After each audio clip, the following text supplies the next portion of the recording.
Les acides gras oméga 3 sont reconnus pour leurs multiples bienfaits sur la santé. Ils sont souvent recommandés dans le cadre d'une alimentation équilibrée pour favoriser la santé cardiovasculaire.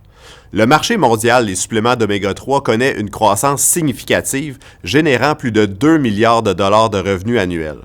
Cependant, la question demeure, les suppléments d'oméga 3 sont-ils réellement efficaces dans la prévention des maladies du cœur?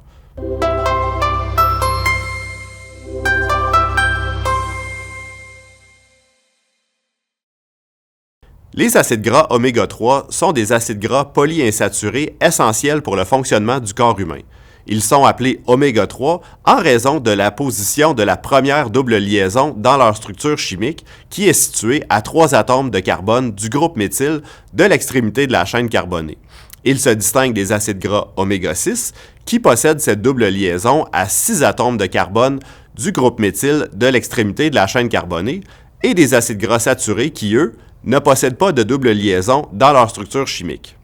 Les principaux types d'acides gras oméga 3 sont l'acide alpha-linolénique, ALA, l'acide eicosapentaénoïque, EPA, et l'acide docosahexaéonique, DHA.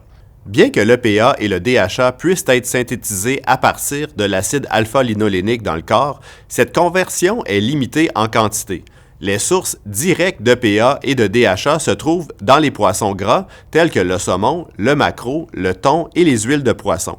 L'intérêt pour les effets cardiovasculaires de l'EPA et du DHA a émergé lorsque des scientifiques ont observé des taux plus faibles de maladies cardiovasculaires chez des populations consommant régulièrement des poissons gras comme les Japonais et les Scandinaves dans les années 1970. Des analyses plus récentes ont aussi observé une association entre une consommation élevée de poissons et une meilleure santé cardiovasculaire. C'est le cas par exemple de la NIH AARP Diet and Heart Study. Dans cette étude, c'est près de 420 000 Américains qui ont été suivis en moyenne pendant 16 ans.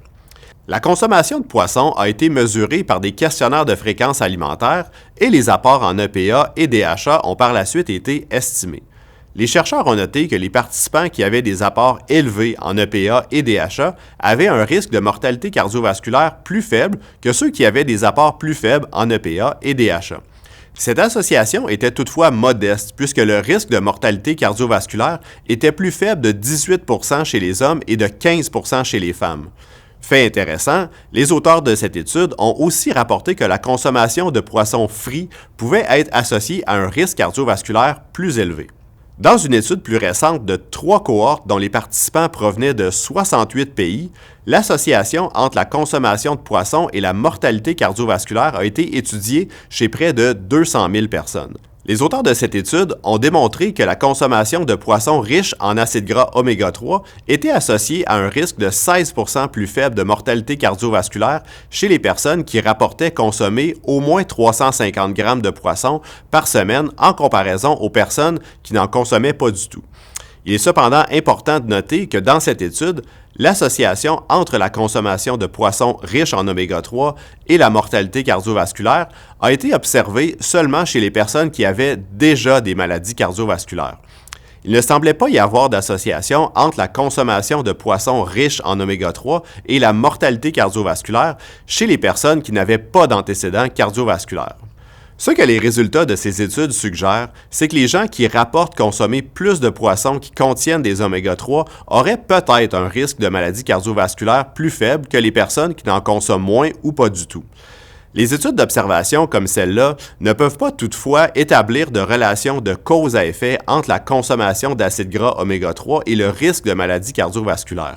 Les personnes qui rapportent consommer plus de poissons qui contiennent des oméga 3 ont une alimentation qui est possiblement de meilleure qualité que celle des personnes qui en consomment moins ou pas du tout. Ils diffèrent probablement en fonction d'autres facteurs associés au mode de vie, à l'environnement ou au statut socio-économique. On ne peut donc pas isoler l'effet du poisson et encore moins celui des oméga 3 pour en étudier les possibles bienfaits. Pour savoir si les acides gras oméga 3 ont vraiment des bienfaits sur la santé cardiovasculaire, il faut se tourner vers les essais cliniques randomisés, qui ont étudié l'impact de la supplémentation en acides gras oméga 3 sur le risque de maladies cardiovasculaires à long terme. L'avantage des essais cliniques randomisés, c'est qu'ils permettent de s'assurer que les groupes à l'étude sont comparables. Les groupes à l'étude ont les mêmes caractéristiques car ils sont randomisés aléatoirement. En fait, ils ne sont différents que par leur exposition à un traitement ou non, soit, dans le cas qui nous intéresse, par la supplémentation en acides gras oméga 3. Ce qu'on sait à ce sujet, c'est que la supplémentation en acides gras oméga 3 peut avoir des effets métaboliques intéressants dans des études à court terme.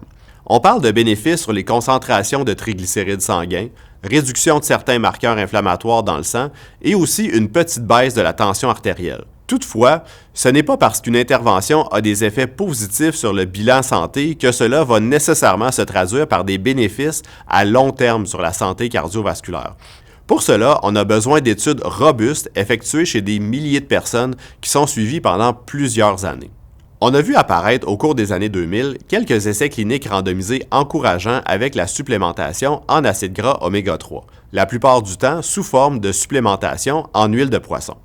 Les résultats d'études comme l'étude Gissi Prevenzione, une étude italienne effectuée chez plus de 11 000 patients avec antécédents cardiovasculaires, et l'étude JELIS, une étude japonaise effectuée chez plus de 18 000 participants avec une hypercholestérolémie, ont suggéré que la supplémentation en acides gras oméga 3 pouvait réduire le risque de développer des maladies cardiovasculaires de 15 et 19 % respectivement. Dans l'étude JELIS, les bénéfices semblaient toutefois être observés seulement chez les patients qui avaient déjà des antécédents cardiovasculaires. Il y a toutefois une série d'études qui ont été publiées plus récemment qui n'ont pas pu répliquer les résultats encourageants des études du début des années 2000. Des études comme l'étude Omega menée auprès de 4000 personnes, l'étude SUFOL-OM3 impliquant près de 2500 personnes, l'étude Alpha-Omega réalisée avec près de 5000 personnes et l'étude Origin menée auprès de plus de 12 000 personnes n'ont pas réussi à démontrer une réduction du risque de maladie cardiovasculaire avec la supplémentation en acides gras oméga 3 chez les patients avec des antécédents cardiovasculaires. D'autres études, comme les études Ascend réalisées chez plus de 15 000 patients atteints du diabète de type 2 et l'étude Vital effectuée chez près de 26 000 personnes en bonne santé, n'ont pas démontré de bénéfices à long terme sur la santé cardiovasculaire chez les personnes qui n'avaient pas d'antécédents cardiovasculaires.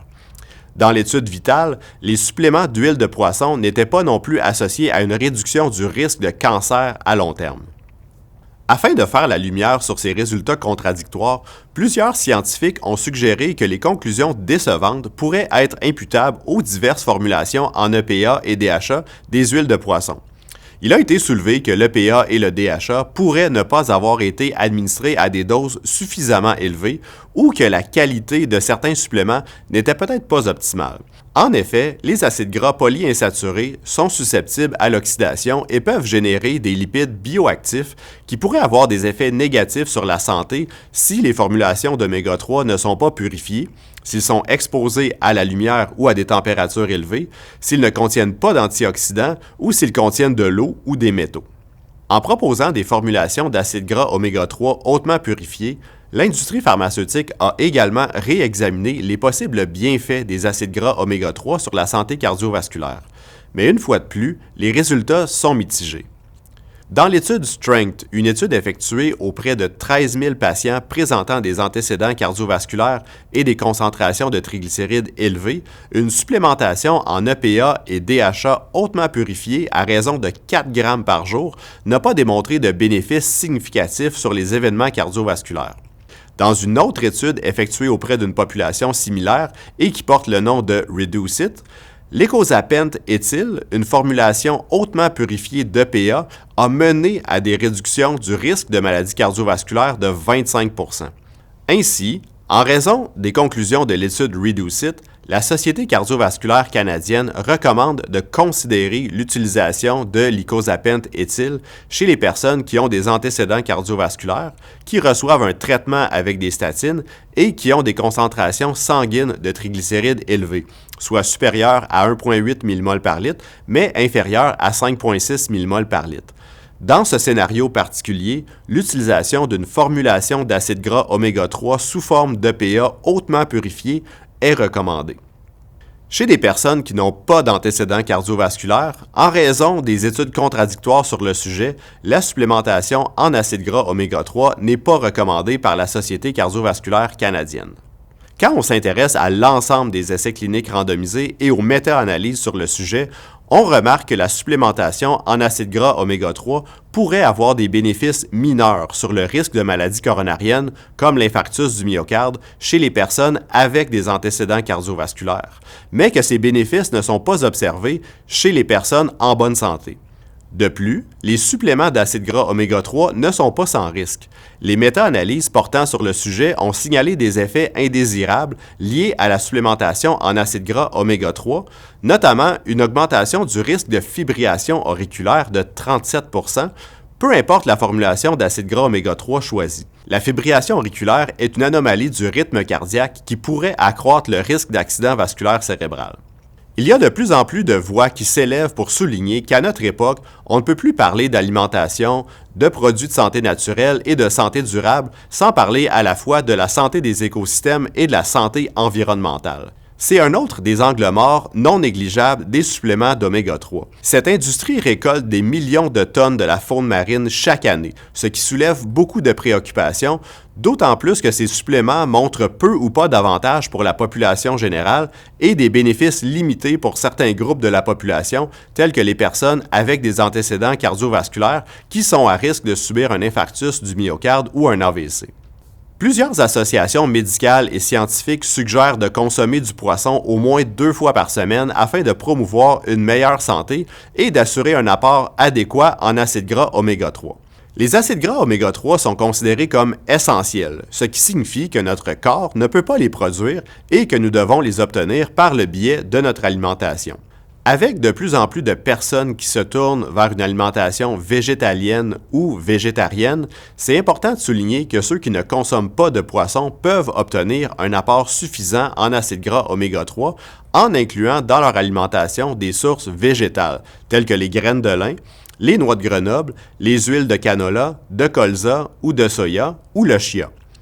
Pour le reste de la population, la plupart des autorités de santé recommandent de réduire la consommation de viande rouge au profit de poissons gras afin d'améliorer la qualité de l'alimentation, d'augmenter l'apport en acides gras oméga 3 et réduire le risque de développer des maladies chroniques à long terme comme le diabète de type 2, les maladies cardiovasculaires et certains cancers. Il est important de souligner que les possibles bénéfices pour la santé associés à une alimentation riche en oméga 3 surpassent largement ceux que l'on pourrait obtenir à partir de capsules d'oméga 3, même à dose équivalente. Finalement, il y a aussi de plus en plus d'études qui ont documenté l'effet des acides gras oméga 3 sur la mémoire et sur la santé cognitive. Et il y a une personne beaucoup plus informée que moi sur la question et qui en a fait le thème central de ses travaux de recherche. Dans le prochain épisode, la professeure Mélanie Plourde va répondre à la question « Les oméga 3 pour la mémoire, est-ce que ça marche vraiment? »